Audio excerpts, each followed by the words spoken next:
오늘 본문 말씀 앞부분에는 아주 소란스러운 세상의 모습이 묘사되어 있고 또 하늘의 웃음이 거기 등장합니다. 어찌하여 이방 나라들이 분노하며, 세상은 분노하는데 그 분노의 대상이 하나님이에요. 열방이 소동하고 민족들이 헛된 일을 꾸미고 왕들과 관원들이 함께 모여서 이른바 작당 모의를 합니다. 그런데 그들의 구호가 아주 분명합니다. 그의 맨 것을 끊고 그의 결박을 벗어버리자. 이 장면은 오늘 우리의 현실과 많이 닮아 있습니다. 국가도 기업도 개인도 간섭받지 않는 자유를 외치고 있습니다. 한마디로 얘기하면 하나님의 통치를 불편해한다는 말입니다. 그래서 이렇게 표현하는 걸 좋아합니다. 내 인생의 주인은 나다. 이것이 현대인의 신앙 고백이 되어 버렸습니다. 우리나라에도 아주 젊은 그런 소녀가 등장해서 내 인생은 내가 주인이다 라고 하는 그런 노랫말을 가지고 공전의 히트를 친 가수가 있을 정도입니다. 그래서 그 노래를 듣고 자라난 그 중고등학생들은 아주 하나님 믿고 따르는 걸 싫어하고 부모의 통치뿐이 아니라 하나님도 거부하고 자기 멋대로 그렇게 사는 것을 표방하면서 그게 이 현대인의 아주 극치다라고 그렇게 막 외치며 공공연하게 얘기를 했습니다. 그러나 여러분, 역사적으로 볼 때 프랑스 혁명이 시행되었을 때 그 당시 혁명가들은 노틀담 성당에 모여서 그들이 몰아낸 것이 바로 하나님입니다. 그리고는 자기들의 이성을 자기들의 신으로 그렇게 세웠습니다. 인간이 이성을 앞세워 왕노릇 제대로 하겠다라고 선언한 것이었습니다. 그러나 역사적으로 볼 때 어떻습니까? 과연 그 이성이 이 세계에 자유를 주었습니까? 그보다는 인간이 왕이 되니까 자유보다는 또 다른 폭력이 계속해서 여기저기서 일어나기 시작했습니다. 여러분, 분명히 아셔야 합니다. 성경은 이렇게 얘기합니다. 하나님을 벗어나려는 시도는 새로워 보이지만 사실은 헛된 것이라고 분명하게 성경은 얘기하고 있습니다. 하나님 없이 자유를 얻겠다? 그렇게 아무리 부르짖고 외쳐도 결국은 더 깊은 종의 모습으로 전락되는 게 그게 인간이고 인간의 역사를 우리가 분명히 파악할 수 있어야 합니다.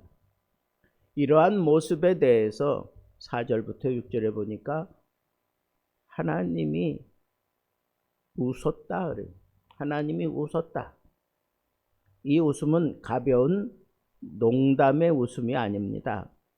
주권자로서 너희들이 정녕 그렇게 하겠다고 그러면서 좀 가소로워하는 그런 모습의 미소입니다. 역사의 흐름을 이미 아시는 분의 웃음입니다. 열방이 모의하지만 하나님은 당황하지 않으십니다.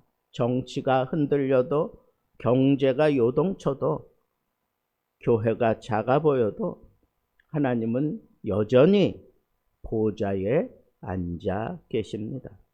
그리고 또 선언하십니다. 나의 왕을 시온에 세웠다.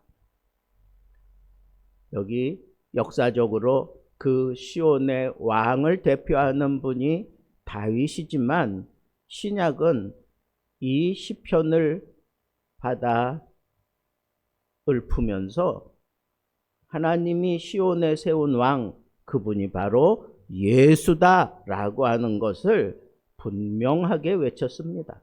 사도행전 4장에도 그런 내용이 나타나고 있습니다. 사람들이 십자가에서 예수를 조롱하며 네가 정말 왕이라면 이라고 그렇게 조롱했습니다.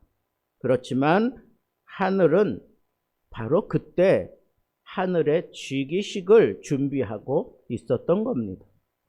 십자가는 우리 눈에 패배처럼 보였지만 사실은 왕의 대관식으로 가는 통로였던 것입니다. 이렇게 분명하게 하나님께서 인간의 역사 가운데 개입하시면서 인간들이 하나님의 통치를 거부하고 벗어나려고 하며 자기들의 이성을 앞세워서 자기가 가장 똑똑한 척, 그래서 스스로 인간이 왕이 되고 그렇게 살아보려고 발버둥 치는 모습을 하나님은 가소롭게 여기실 수밖에 없는 겁니다. 그리고는 하나님께서 그들을 아주 책망하시기보다는 하나님께서 그 아들을 통해서 이 세상의 왕좌를 그렇게 유지해 주시고 있는 것입니다. 그 아들에게 권세를 주십니다. 너는 내 아들이라. 오늘 내가 너를 낳았도다. 이 구절은 신약에 여러 번 인용이 됩니다. 특히 부활 사건과 연관되어 있습니다. 부활은 단순한 죽음의 극복이 아니라 예수 그리스도가 하나님의 아들이며 왕이다라고 공적으로 선포하는 그러한 사건입니다. 철장으로 열방을 깨뜨린다는 표현은 폭력으로 세상을 다스린다라고 하는 것이 아니라 결국 하나님의 나라가 최종 승리를 거두겠다라고 하는 그런 표현입니다. 초대교회는 로마 제국의 압박 속에서 이 시편을 자주 인용하며 노래했습니다. 로마 황제가 내가 하나님이다, 내가 너희들의 신이다 라고 그렇게 어거지를 쓸 때 기독교인들은 그 마음속으로 이렇게 고백을 했습니다. 진짜 왕은, 진짜 주님은 예수다 라고 그렇게 고백을 했던 것입니다. 오늘 우리는 무엇을 두려워합니까? 정권, 경제 위기, 교회의 불분명한 미래. 그러나 시편 2편은 우리에게 분명하게 말합니다. 왕은 이미 세워졌고 그 왕은 이미 하늘에서 대관식을 마쳤고 그 왕이 통치하고 계신다라고 하는 것을 우리에게 믿음으로 분명히 알려주고 있는 것입니다.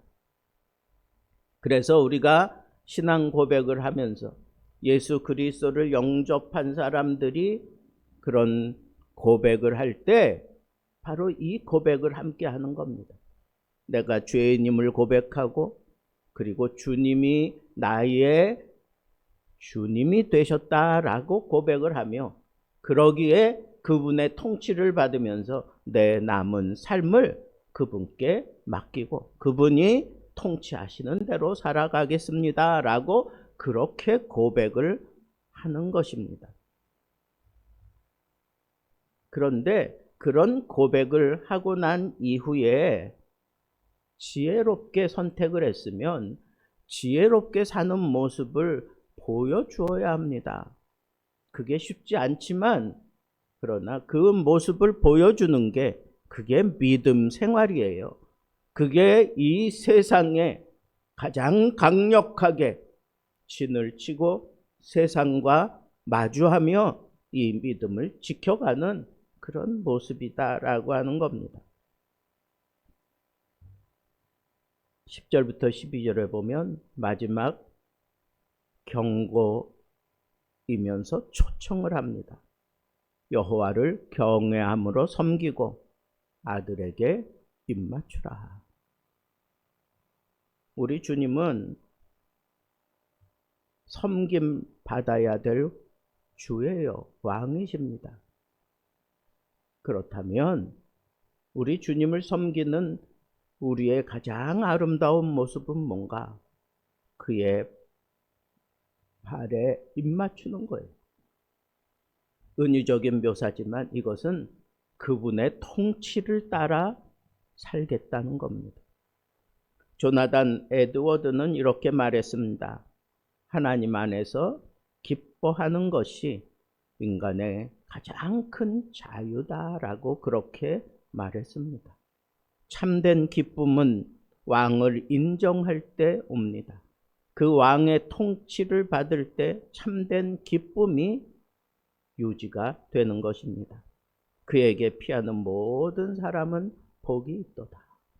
그분이 우리의 피난처가 되어 주신다는 겁니다.